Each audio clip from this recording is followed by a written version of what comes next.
Assalamualaikum warahmatullahi wabarakatuh. Jumpa lagi anak-anakku yang berbahagia dengan saya pada pembelajaran matematika peminatan seri suku banyak.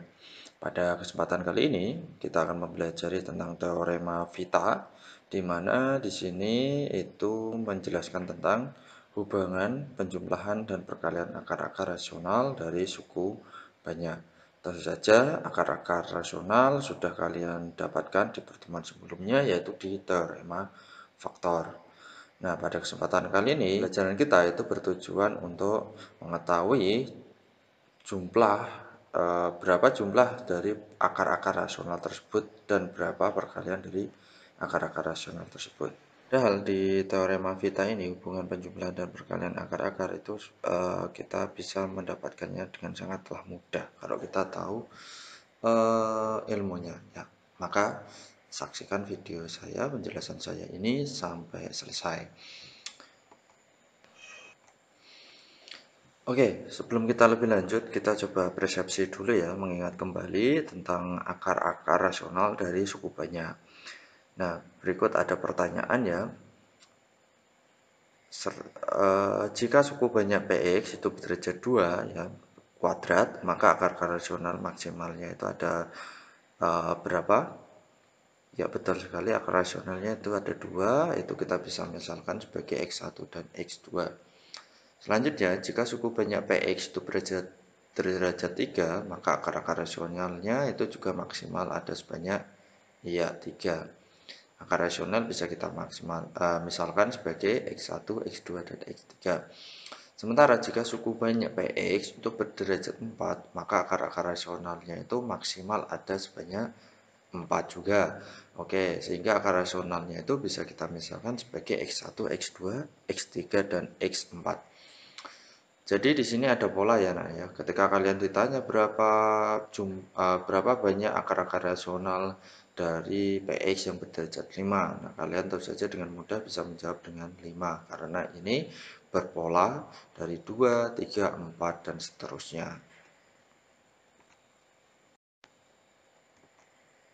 Oke, pada tayang ini kita coba mengingat kembali tentang faktor-faktor dan akar-akar dari fx, x pangkat 3 min 4x kuadrat min 5x plus 10.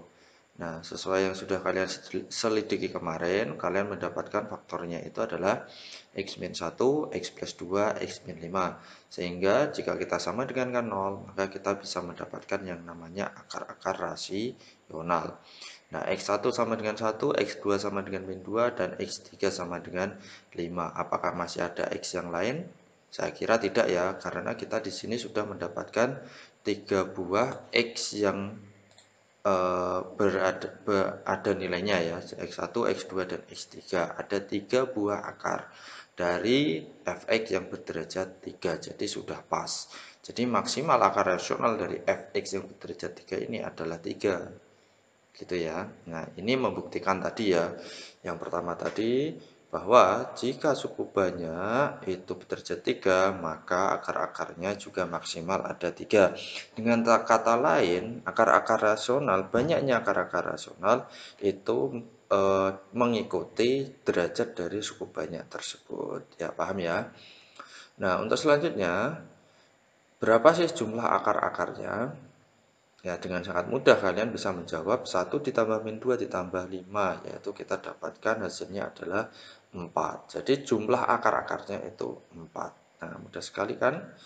Nah, tetapi coba kalian bandingkan dengan pertanyaan berikut. Berapa jumlah akar-akar rasional dari polinomial x pangkat 2020 min 1? Boleh ya pertanyaan seperti ini ya. Karena x pangkat 2020 min 1 itu termasuk polinomial. Sekarang jumlah akar-akarnya berapa? Nah, tentu saja kita bisa mencari ya lewat manual akar-akar satu per satu dari ini. Tapi saya kira susah banget ya, banyak sekali yang harus kita lewati. Oke lah, saya ganti pertanyaan ini menjadi berapa jumlah akar-akar rasional dari polinomial x pangkat 8 min 3x pangkat 7 ditambah 6x pangkat 2 min 1. Nah, kita coba lihat pangkatnya itu ada 8, berarti ada x1, x2 sampai bla bla bla x8 itu kita jumlahin semua. Dan hasilnya berapa anak-anak? Hasilnya ya betul, yaitu 3. Nah, kok bisa 3 Pak Guru? Dengan sangat mudah kita menjawab seperti itu. Nah, sekali lagi, karena kita belum dapat ilmunya, sehingga kita pertanyaan yang susah itu kita lalui atau kita selesaikan dengan cara yang rumit pula ya. Coba bayangkan X pangkat 8 min 3X pangkat 7 tambah 6X kuadrat min 1. Berapa langkah ya, Horner, berapa banyak X yang mungkin yang harus kita selidiki satu persatu, sehingga kita hanya mendapatkan X jumlahnya 8 saja, terus kita jumlahi. Nah, itu terlalu banyak sekali langkah yang harus kita perhatikan. Tetapi kita bisa di sini memanfaatkan pola yang depan tadi untuk mendapatkan hasilnya yaitu 3. Ya, jadi jumlah X1 tambah X2 tambah X3 tambah X4 tambah bla bla bla sampai tambah X8 yaitu sama dengan 3. Oke ya, kok seperti itu bisa. Nah, dan hati-hati soal seperti ini atau teorema Vita ini sering keluar di UTBK ya, ujian masuk ke perguruan tinggi. Oke, lebih jelasnya trik seperti ini kita bahas di slide-slide berikutnya.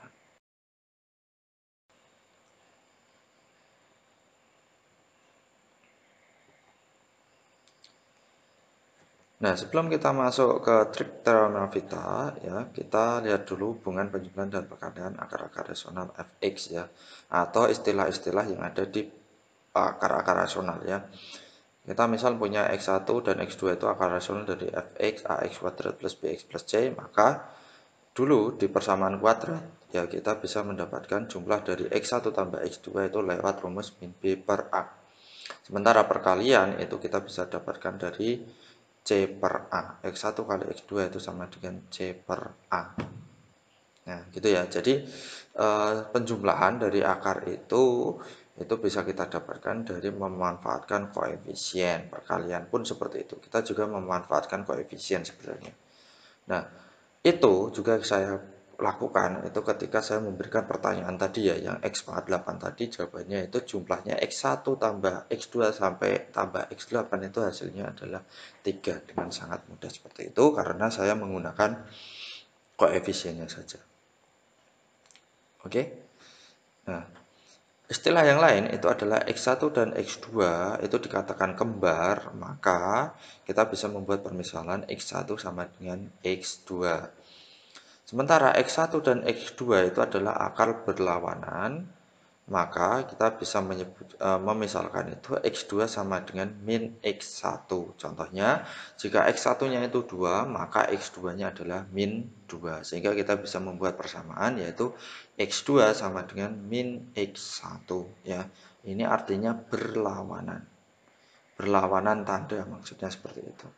Beda halnya dengan berkebalikan. Berkebalikan itu adalah X2 sama dengan 1/per X1. Ini namanya berkebalikan. Contohnya, jika X1 sama dengan 3, maka X2 sama dengan 1/3. Ya, jadi perhatikan istilah dari berlawanan sama berkebalikan. Itu sangat jauh berbeda.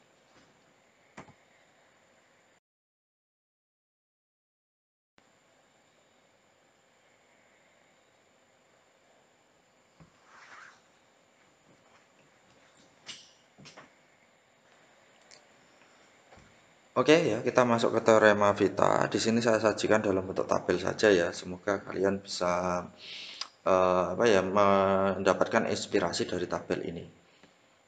Kalau mau dikata di berbagai buku itu diterangkan ya dalam bentuk tulisan yang linear yang sangat panjang ya. Itu saya kira untuk membacanya itu sangat membosankan. Nah, saya coba berinovasi lewat tabel ini. Kita coba bahas ya tabel ini, teorema Vita, di mana sudah saya katakan tadi, teorema Vita itu kita bisa menyelesaikan soal penjumlahan dan perkalian akar-akar suku banyak itu hanya dengan menggunakan koefisiennya saja. Maka kita identifikasi dulu. Saya di sini memiliki suku banyak itu berderajat 2, berderajat 3, dan berderajat 4. Sehingga koefisiennya itu saya punya A, B, C. Untuk derajat 3 A, B, C, D, derajat 4 itu A, B, C, D.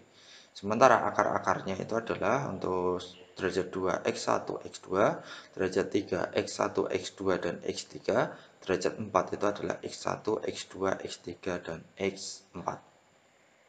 Oke ya, saya mulai dengan sampai derajat 4 dulu ya. Kita bisa kembangkan nanti sampai derajat 5, derajat 6, sampai derajat 20, 2020 pun juga bisa. Ya, seperti tadi. Oke, setelah saya menjabarkan di barisnya ya, kepala baris yang atas ini tentang koefisien dan akar-akarnya, saya juga akan menjelaskan di kolom inti sebelah kiri, ya sebelah kiri sendiri tentang kombinasi perkalian akar. Jadi di sini yang membedakan di tabel saya ini itu adalah adanya istilah kombinasi perkalian akar. Jadi kombinasi perkalian akar yang pertama itu adalah perkalian satu akar saja. Itu atau sering kita jumpai di soal itu dengan istilah penjumlahan akar-akar. Ya, terus ada perkalian 2 akar, ada perkalian 3 akar, dan ada perkalian 4 akar. Gitu ya. Nah, kenapa kok ada istilah 1, 2, 3? Saya hanya di sini pengen menghadirkan suatu pola di kolom ini, yaitu perkalian 1, perkalian 2, perkalian 3, perkalian 4. Maksudnya apa? Kita langsung masuk bagian inti dari tabel ini ya. Kita mulai dari sel ini ya. Nah, ini itu X1 tambah X2 itu adalah penjumlahan akar-akar atau perkalian satu akar saja. Karena di masing-masing suku ini itu hanya ada satu perkalian saja, yaitu X1 dan X2 saja. Ya, dari masing-masing suku.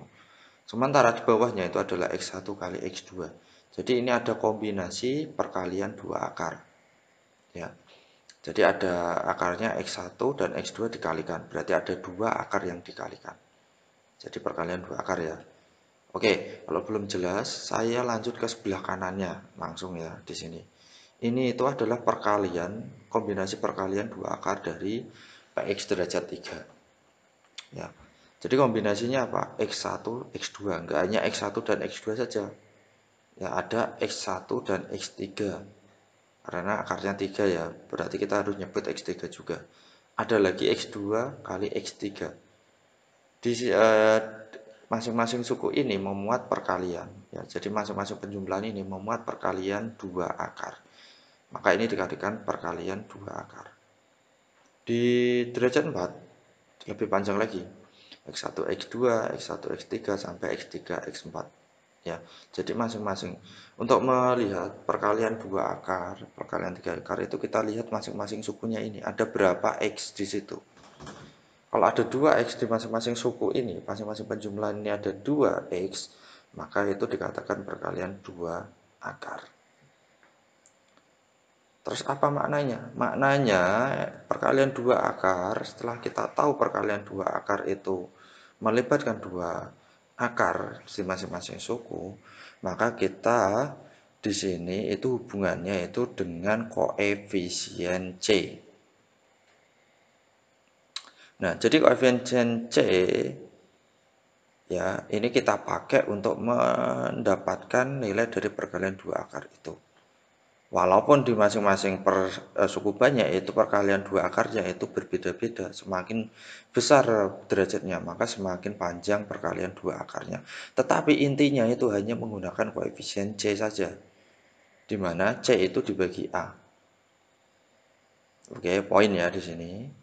Selanjutnya, poin selanjutnya, perkalian penjumlahan, perkalian 2 akar, 3 akar, 4 akar, 5 akar, berapapun itu, yes, itu selalu dibagi A semua. Ya. Jadi koefisien A dari suku banyak itu fungsinya itu adalah pembagi. Oke, ya, jadi fungsinya itu pembagi. Nah, sehingga C, ya, kenapa kok perkalian 2 akar itu kita ngambilnya C, tidak B, tidak D atau E? Ya, karena C itu berada di urutan kedua setelah B. B baru C. B baru C, B baru C. Kenapa nggak dari A? Karena A tadi kesepakatannya sudah untuk pembagi, jadi nggak masuk hitungan kita. Oke ya, jadi cara menghubungkan antara perkalian 2 akar dengan koefisiennya itu kita menghitungnya dari B. Perkalian 2 akar berarti B kali C. Oke, perkalian 3 akar berarti sorry. Perkalian 2 akar ya berarti 1B 2C. 2 akar berarti C per A.